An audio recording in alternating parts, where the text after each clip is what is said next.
Earlier today, a Democratic congressman finally took the gloves off and answered the call for a more ruthless Democratic Party by publicly challenging the press to cover the ever-increasing connection between convicted felon Donald Trump and deceased sex trafficker Jeffrey Epstein. But before we unpack all that, if you end up liking this video and you want to support the channel, please be sure to hit the like, subscribe, and alert bells before you go. All right, friends, we have several clips to talk about in this video, and they're pretty ruthless, starting with this one here. So earlier today, Congress was back in session, and a couple of Democrats held a press conference. Pete Aguilar, who's part of the Democratic leadership, and Congressman Ted Lieu. Now, Ted Lieu's a pretty good debater. Ted Lieu is a very good congressman, but we don't talk about him all that much. This might be his standout performance with respect to public rhetoric, because he took the gloves off against convicted felon Donald Trump, and it was pretty brutal. We're going to play the clip and unpack it together, but brace yourselves. So like Chairman Aguilar said, we hear a lot from our constituents on different issues, but something I've heard that doesn't seem to be being covered are the Epstein files. These files were released, and like Donald Trump sort of all over this, right? There are pictures of him with Jeffrey Epstein. He's taken multiple plane flights with Epstein, with young girls on board. He is on call logs with Epstein. One of the highest trending hashtags on Twitter right now is about Trump and Epstein. I'm not going to repeat the hashtag because we're in a dignified setting.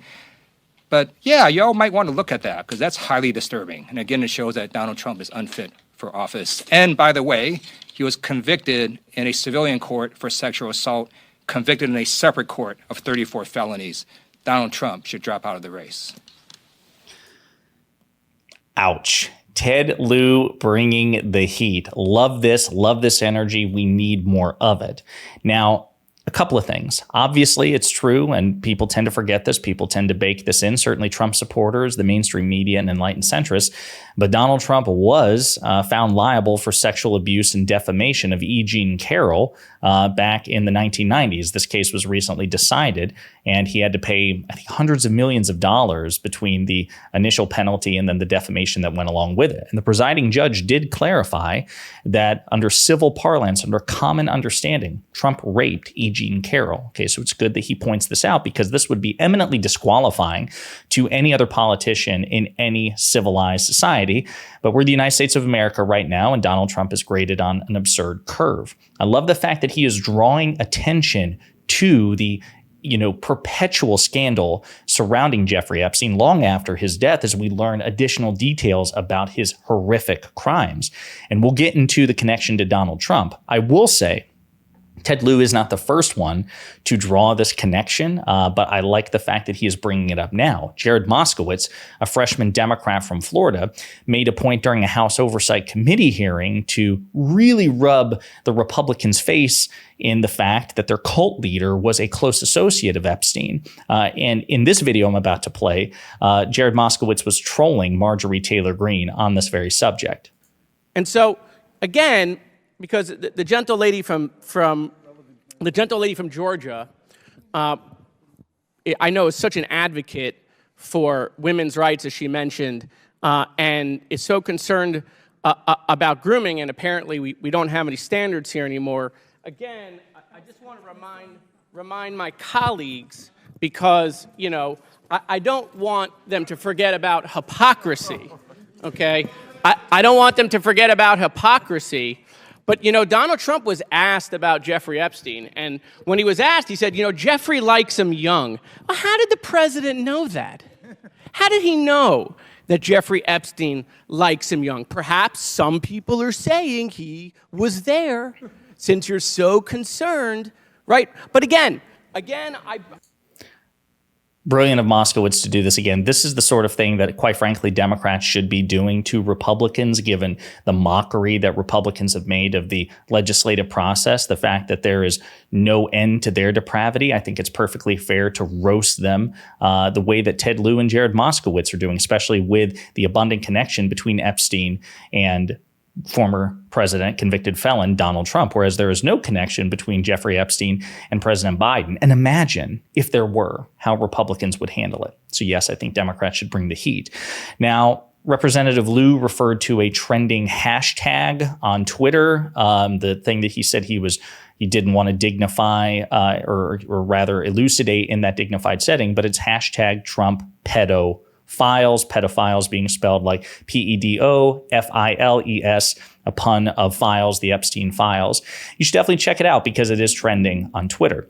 As Midas Touch reported months ago, and this again was before the latest tranche of declassified information, Trump was on Epstein's flight logs 7 times, which is 7 more times than President Biden. Again, imagine the scandal if the shoe had been on the other foot. In the aftermath of the latest tranche of declassified material from the Epstein files, John Cooper and others have pointed out that Donald Trump's name was referenced 69 times in flight logs and call logs on the Epstein files. 69 times. And it got very little media coverage. Brian Krasenstein pointed out, since Trump's name appeared in Jeffrey Epstein's flight logs 69 times, I thought I'd post a thread with all verified images of Trump and Epstein, or Ghislaine Maxwell, an associate of Epstein. So you have them here, you have them here, you have them here, and it goes on and on and on. I will also play this clip as well, this recent clip from the Fox Propaganda Network, in which, again, Trump seemed really sus when the topic turned to Jeffrey Epstein. But the reason I think this is fair game is, again, the Republican Party professes to be the party of family values, personal accountability, personal responsibility, and the party of Jesus Christ. And their leader, their cult leader, is a convicted felon, an adjudicated fraudster, an adjudicated rapist, somebody who's been indicted in multiple jurisdictions for severe crimes, many of which are felonies, and someone who is credibly connected to one of the most notorious sex traffickers in modern American history.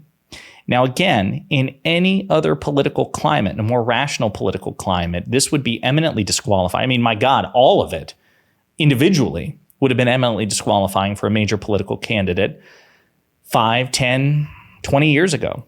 Not just Republicans, but Democrats as well. And now Republicans are begging you to grade Donald Trump on a curve. And the mainstream media, unfortunately, seems far too willing to indulge that sort of thing. Imagine how CNN and the New York Times would react. Imagine, folks, the so-called liberal mainstream media, imagine how they would react if it were a prominent Democrat, if it were President Biden who had a fraction of these transgressions to his name. Imagine the incessant coverage that it would have. Okay. Last clip I want to show you is one that we talked about before, is convicted felon Donald Trump was interviewed by the Fox and Friends B team recently, within, I think, the past 6 weeks. And he was asked by Rachel Campos Duffy of the Fox Propaganda Network whether or not he would, if he is reelected as president, declassify a series of high-profile files, like the JFK files and this files and that files. I want you to hear how he answers the first 2 questions, and then when the topic turns to Epstein. Would you declassify the 9/11 files? Yeah. Would you declassify JFK files? Yeah. Would I you, did a lot of it. Would you declassify the Epstein files? Yeah, I would. All right. I guess I would. I think that less so because, you don't know. You don't want to affect people's lives if it's phony stuff in there, because there's a lot of phony stuff with that whole world. But it's really shady, isn't it? 9/11 files? Absolutely. JFK files? Of course. Epstein files? Huh? Say what now? Beg your pardon? Yeah. So listen, I just think in this media climate, given the depths to which Republicans are willing to sink, given the conspiracy theories, the aspersions they're willing to cast at President Biden and prominent Democrats, my God, Marjorie Taylor Greene, a sitting Republican congresswoman, has repeatedly referred to, much to the praise of Republicans and conservatives in this country, to the Democratic Party as the party of groomers and pedophiles. Well, if that's the case, and you have no basis for that, you're just, again, casting wild aspersion at tens of millions of people, then I think it's perfectly fair to scrutinize the increasingly, manifold connections between your cult leader, convicted felon Donald Trump, and one of the most notorious sex traffickers in American history. Food for thought. And again, kudos to Congressman Ted Lieu for bringing the heat. Please, Democrats, more of this. Let me know what you think in the comments.